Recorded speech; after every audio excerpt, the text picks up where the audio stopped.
بسم الله الرحمن الرحيم. عن أبي هريرة رضي الله تعالى عنه قال قال رسول الله صلى الله تعالى عليه وسلم: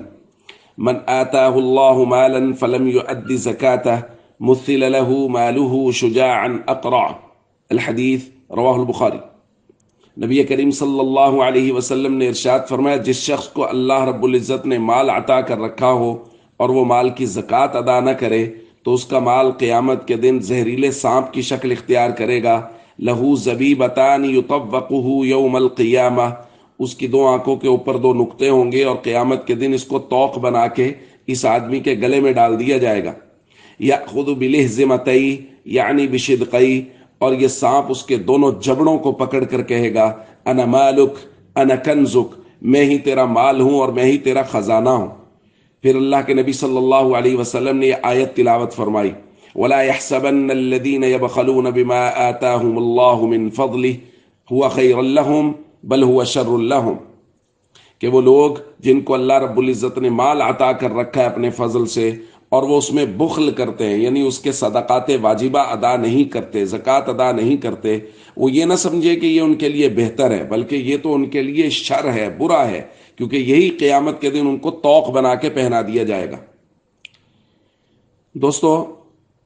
آپ حدیث پاک کے الفاظ پہ غور کیجئے۔ من آتاہ اللہ مالا، جس کو اللہ مال عطا کرے، یعنی اللہ رب العزت اپنی رحمت سے مال عطا کر رہے ہیں، اور اس مال میں سے یہ نہیں کہہ رہے کہ آدھا یا اس کا ایک سلوس یا ربع میرے راستے میں دو، بلکہ کہا جا رہا ہے 100 میں سے صرف 2.5 روپے میرے راستے میں خرچ کرو، میں بے شمار نیکیاں تمہارے نامہ اعمال میں لکھ دوں گا۔